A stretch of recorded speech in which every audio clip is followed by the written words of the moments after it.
Welcome student, hope all is well. तो पिछली class से हम लोग ने पढ़ा है क्या? AC circuit containing resistor only, inductor only, capacitor only. अब हम दो का कॉम्बिनेशन लेकर के चलेंगे, RL circuit, RC circuit, RLC circuit, right. तो आगे बढ़ने से पहले एक बार रिक्वेस्ट कर ले उन बच्चों से जो पहली बार हमारे चैनल को वॉच कर रहे हैं। हमारा रिक्वेस्ट यह है बच्चों, जब भी आप हमारे चैनल को वॉच करना शुरू करें, अपने साथ एक कलम और कॉपी ले करके बैठे, एक कंप्लीट नोट्स तैयार करें।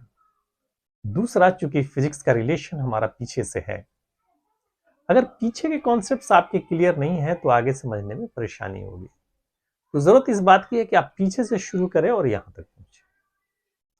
तीसरा, हमारे चैनल को लाइक कर लें, सब्सक्राइब कर लें, बेल आइकन दबा दें ताकि हमारा वीडियो रेगुलरली आप तक पहुंचता रहे। तो आइए हम स्टार्ट करते हैं। आरएल सर्किट, आरएल सर्किट यानी आरएल का सर्किट में क्या हुआ हमारा, जिसके अंदर क्या हुआ, रेजिस्टर भी हो और इंडक्टर भी हो। तो ऐसा सर्किट जिसके पास क्या हो, हमारा रेजिस्टर भी है और हमारा क्या है, इंडक्टर भी।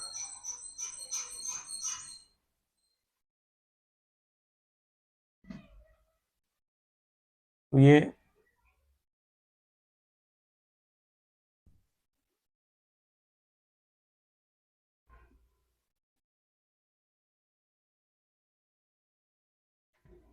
रेजिस्टर क्या हमारा आर है और ये एल है। ठीक है बच्चों, तो कंसिडर कर लिया, consider a circuit which is which is having which is having resistor and inductor of resistance R and inductance L respectively।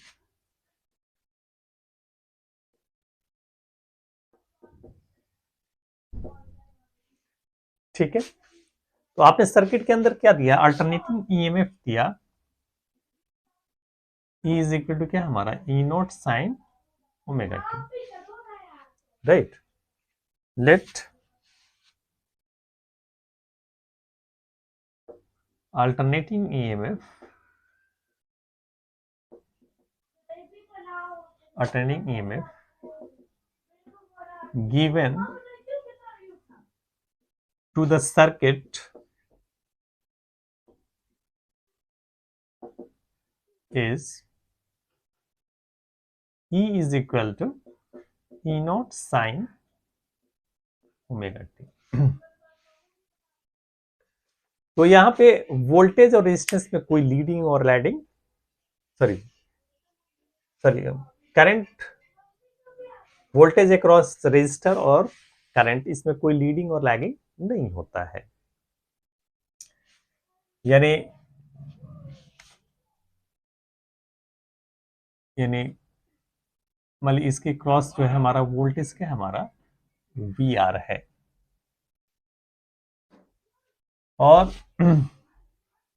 तो इसी डायरेक्शन में क्या होगा, हमारा करंट का भी डायरेक्शन यही होगा।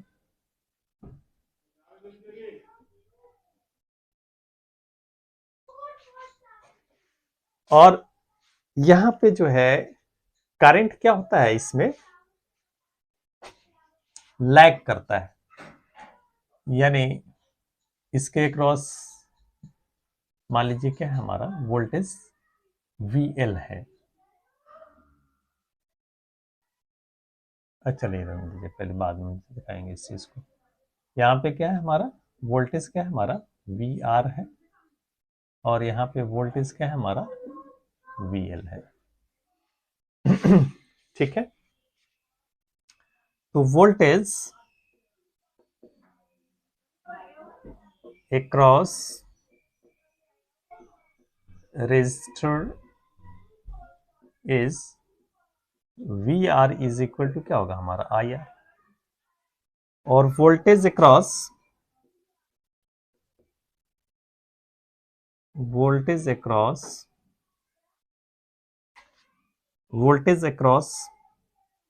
इंडक्टर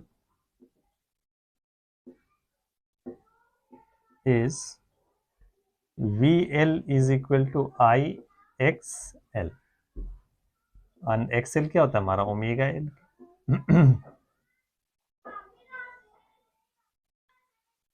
चलिए रहने दीजिए, तो मालूम ही है VL इज इक्वल टू क्या होता है हमारा IXL। तो इन दोनों के अक्रॉस हमारा वोल्टेज, तो सबसे पहले हम क्या करेंगे, ड्रॉ करेंगे फेजर डायग्राम, राइट। तो फेजर डायग्राम जब हम ड्रॉ करेंगे तो फिर हम हमारा निकल करके आएगा कि किस तरह से हम आगे बढ़ेंगे, यानी करंट और वोल्टेज में क्या रिलेशन है। ठीक है, इसको मिटा देते हैं फिलहाल। एक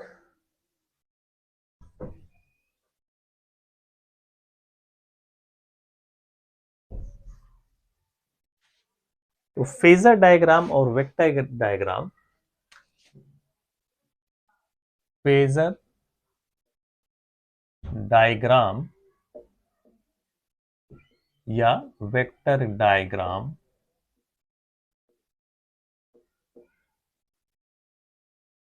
फॉर RL सर्किट।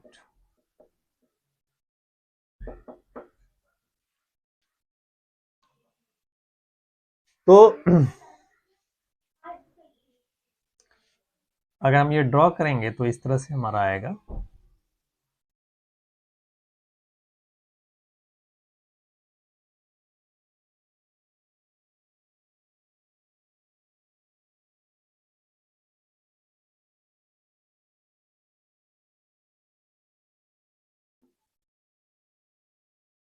यानी रेजिस्टेंस के केस में करंट हो गया या वोल्टेज हो गया, वो एक ही फेज में होगा, VR या I, both are in the same phase.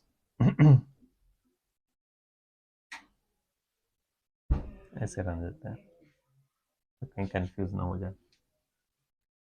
और voltage is leading from the current या current is lagging from the voltage by π/2। तो ये एंगल कितना है हमारा π/2 है, तो इसका मतलब करंट से वोल्टेज क्या होगा हमारा लीड करेगा, तो ये हो गया हमारा क्या VL। ठीक है, तो कितना से हमारा π/2, तो total voltage in the circuit निकल करके आ जाएगा, यानी net voltage in the circuit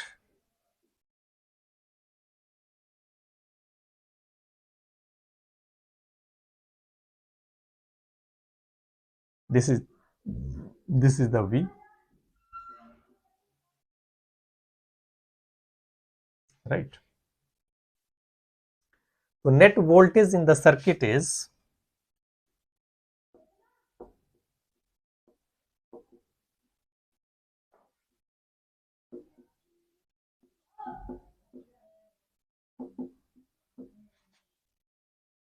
V is equal to root under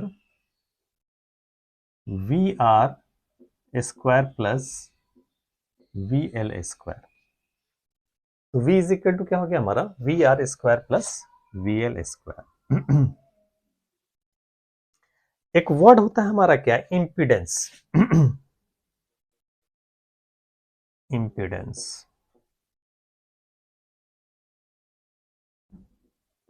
तो इम्पीडेंस क्या होता है हमारा resistance offered by the RL circuit, उसको हम लोग क्या बोलते हैं इम्पीडेंस बोलते हैं।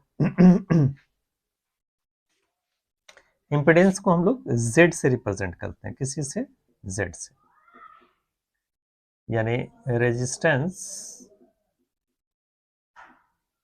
Offered resistance offered by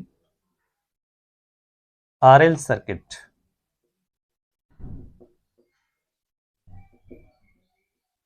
is called impedance. उसको हम लोग इम्पिडेंस बोलते हैं। तो क्या हो जाएगा यहाँ पे हमारा V is equal to current मान लीजिए I है, टोटल रेजिस्टेंस Z हो गया, यानी ये हो गया हमारा क्या I R square plus I XL the whole square, यानी I स्क्वायर कॉमन आ जाएगा हमारा, यानी यहाँ पे जब इसको हटाएंगे तो क्या हो जाएगा हमारा I स्क्वायर R स्क्वायर, यहाँ पे इसको हटाएंगे तो क्या होगा हमारा I square XL square. Now this implies I Z, I common आ जाएगा, R square plus XL square, I से I ये कैंसिल हो गया। Now this implies impedance of the circuit which is equal to R square plus XL square, यानी यही total resistance हुआ। Right बच्चों, तो ये हमारा निकल करके आ गया। अब हम बात कर रहे हैं क्या कि फेज एंगल क्या होगा।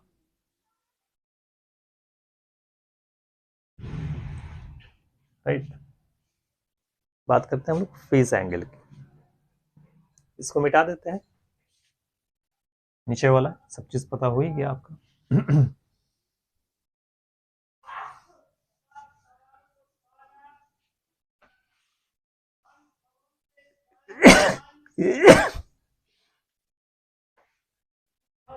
फेज एंगल,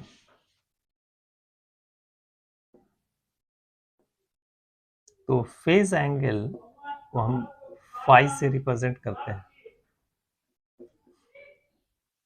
तो फाई इज इक्वल टू क्या हो जाएगा, यहाँ पे देख लीजिए, ये VL है तो ये भी VL हो जाएगा, यानी tan phi is equal to VL by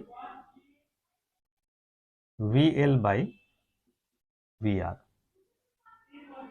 या आप VL इज इक्वल टू क्या होता है I XL by IR, I से I कैंसिल, यानी आप ये कह सकते हैं XL बाई R। तो finally you can say the tan phi is equal to VL by VR, which is equal to what? XL by R. This is the phase angle. Now you can find the phase angle, and if phi is equal to tan inverse VL by VR, या phi is equal to tan inverse XL by, तो ये चीज हो क्या होगा बच्चों। Hope you understand. चलिए यहां तक नोट कर लीजिए। ओके बच्चों, तो फेज एंगल निकल गया हमारा। तो करंट क्या हो गया हमारा, यानी वोल्टेज जो है वो लीड कर रहा है करंट से, या करंट बोलेंगे क्या, लैग कर रहा है वोल्टेज से। राइट, यानी यहां नाउ यू कैन से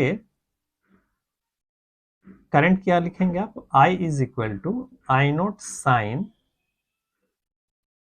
omega t minus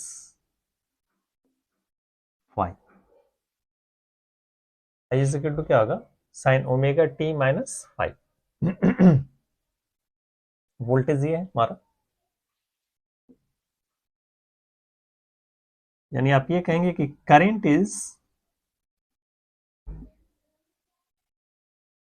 is lagging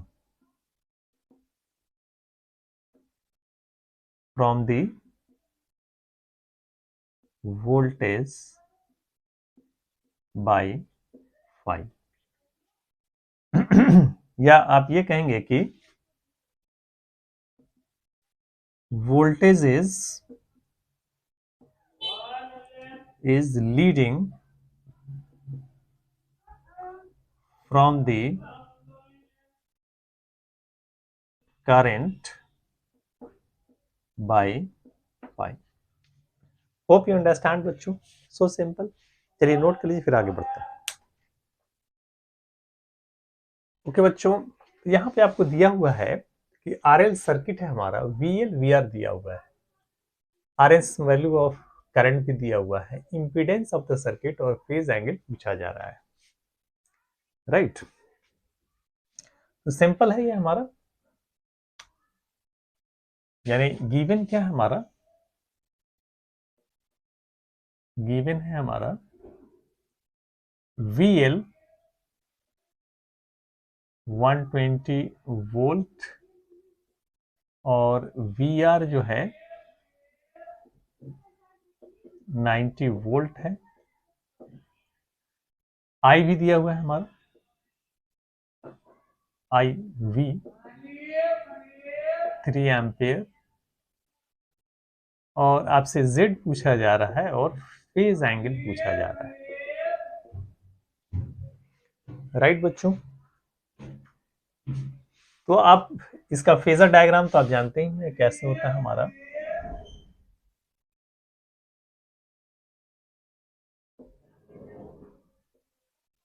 VR VL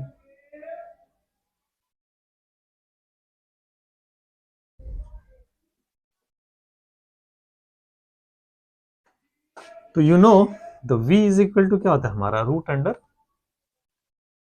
VR square plus VL square, right बच्चों। तो V कितना हो जाएगा हमारा, VR है हमारा 90 स्क्वायर प्लस 120 स्क्वायर। इसको सॉल्व करेंगे तो एक काम करते हैं, इसको अगर सॉल्व करेंगे हम लोग तो इसको हम लिख सकते हैं 90 इंटू 90,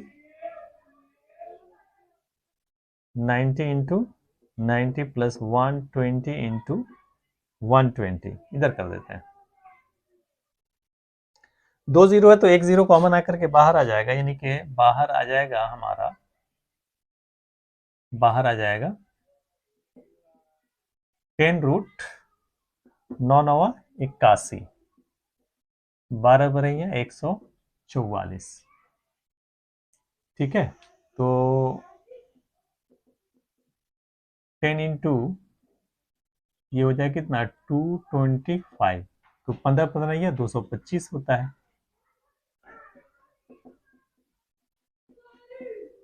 10 इंटू 15 मीन्स 150 वोल्ट, ये आ गया हमारा 150 वोल्ट, राइट। वोल्टेज निकल के आ गया। तो Z इज इक्वल टू क्या हो गया हमारा, Z is equal to V upon I। Voltage आपका दिया हुआ है, वोल्टेज हमारा कितना है 150 और करंट है हमारा 3 यानी 50 ओम। तो इंपीडेंस हमारा निकल करके आ गया कितना 50 ओम। तो tan phi is equal to, ये हमारा फेज एंगल है फाई, क्या होगा VL by VR, which is equal to VL हमारा कितना है 120, 120 बाई 90 यानी 3 तिहाई 9, 3 चौका 12 यानी 4/3 means the phi is equal to tan inverse कितना हो गया 4/3। और आपको मालूम है कि इसमें करंट क्या होता है, करंट ये तो सेमी फेज में होता है, यानी current is lagging from the voltage by 5 means tan inverse by 4/3, so simple. चलिए इसको नोट कर लीजिए।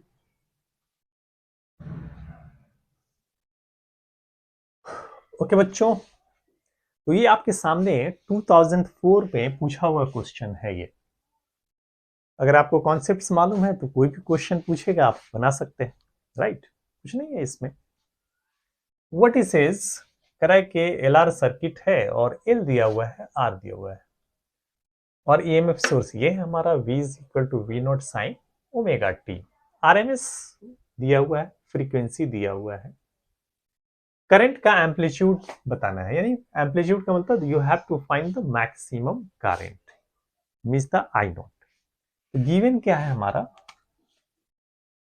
गिवन है हमारा V R M S. V R M S है हमारा 220 वोल्ट, और एल दिया हुआ है 35 मिली हेनरी, का मतलब 10⁻³ हेनरी। आर दिया हुआ है 11 ओम, और फ्रीक्वेंसी दिया हुआ है 50 हर्ट्ज। आपको आई नॉट फाइंड आउट करना है। तो आई नॉट फाइंड आउट करने के लिए सबसे पहले हमको जेड फाइंड आउट करना होगा, यानी to find the I naught first we have to find, हमको जेड फाइंड आउट करना पड़ेगा, यानी इम्पिडेंस, राइट? और आप जानते हैं कि इम्पिडेंस यानी जेड इज इक्वल टू क्या होता है हमारा? R square plus XL square. तो आर तो आपको मालूम है, आर कितना है हमारा? 11 ओम है, 11 ओम का स्क्वायर। एक्सएल फाइंड आउट करना है, एक्सएल इज इक्वल टू क्या हो जाएगा हमारा?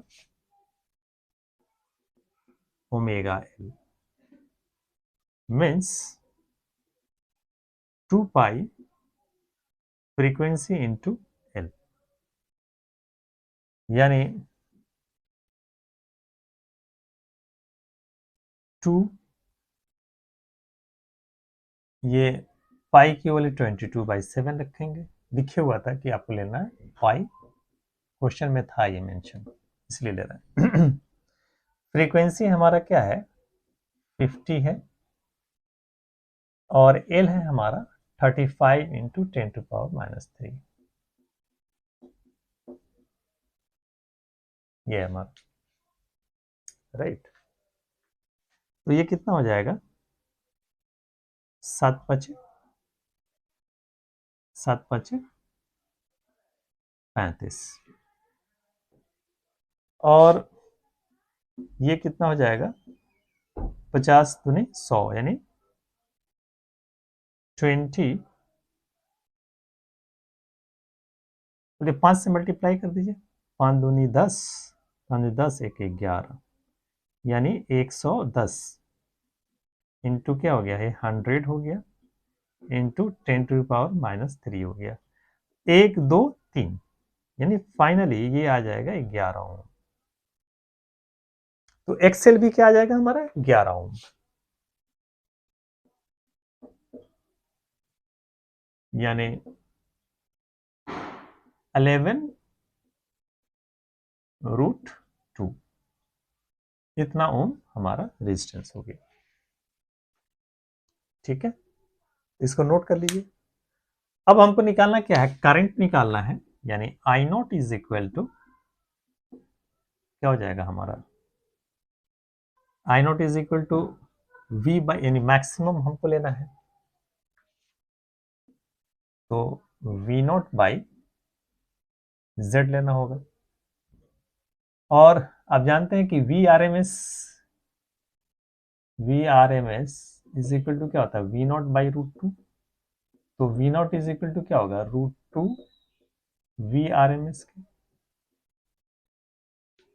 तो वी नॉट की जगह पे क्या हो जाएगा हमारा? √2 V R M S, V R M S by Z. यानी √2 VRMS हमारा कितना है दिया हुआ है हमारा यहाँ पे 220 और इम्पीडेंस हमारा कितना है 11 √2। फाइनली जो करंट हमारे पास आया 11 दूना 22 √2 कैंसिल 20 एम्पियर। तो 20 एम्पियर करंट हमारा आ गया, राइट बच्चों? कितना करंट आया हमारा 20 एम्पियर। तो 20 एम्पियर यहाँ पे 2 है, इससे काम हमारा नहीं चलेगा, ठीक है। हमको फेज एंगल निकालना पड़ेगा, इसको मिटा देते हैं, नोट कर लिए होंगे। फेज एंगल निकालना पड़ेगा।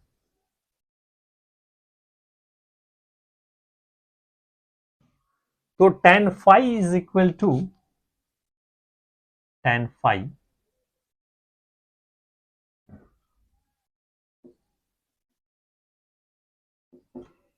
इज इक्वल टू क्या होता है हमारा XL by R। Now this implies the tan phi which is equal to, यानी 11/11, यही तो है। XL निकाल चुके हैं, R भी आप निकाल चुके हैं, विच इज इक्वल टू 1, यानी फाई इज इक्वल टू कितना हो गया हमारा π/4 आ गया। और आप जानते हैं RL सर्किट में क्या होता है, हमारा लीड करता है या लैग करता है, यही हमारा फेजर डायग्राम होता है। Current VR VL,